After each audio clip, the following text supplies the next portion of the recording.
ప్రభాకర్ రావు విచారణకు సహకరించడం లేదంటూ సుప్రీంకోర్టుకు సిట్. ప్రభాకర్ రావు ఇచ్చిన రిలీఫ్ రద్దు చేయాలని కోరనున్న సిట్.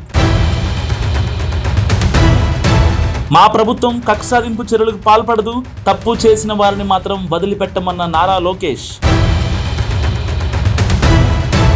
డిప్యూటీ సీఎంగా ఏడాది పాలనపై రాష్ట్ర ప్రజలకు పవన్ లేఖ. బానిస సంఖ్యల నుంచి విముక్తి చేసిన ప్రతి ఒక్కరికి ధన్యవాదాలంటూ ఎమోషనల్. వైఎస్ జగన్ చేతికి కొత్త రింగ్, ఎడమ చేతి మధ్య వేలికి హెల్త్ ట్రాకర్ రింగ్ పెట్టుకున్న మాజీ సీఎం.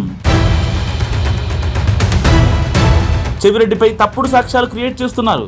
చెవిరెడ్డి గన్మెన్ ను బెదిరించి వాంగ్మూలం తీసుకున్నారన్న జగన్.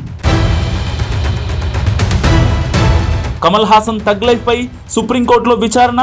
కర్ణాటక ఫిల్మ్ ఛాంబర్ తీరుపై సుప్రీం ఆగ్రహం. ఏపీలో కుబేరా సినిమా టికెట్ రేట్లు పెంపు.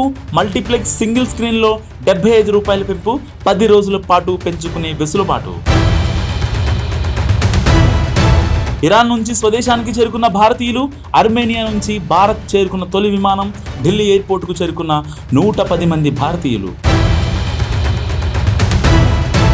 అహ్మదాబాద్ విమాన ప్రమాదంలో black box damage. Data recovery కోసం వాషింగ్టన్కు పంపే యోచన. ముంబైలో కుండపోత వర్షాలు. ఆరెంజ్ అలర్ట్ జారీ. నిన్నటి నుంచి ఇప్పటి వరకు 200 మిల్లీమీటర్ల వర్షపాతం నమోదు.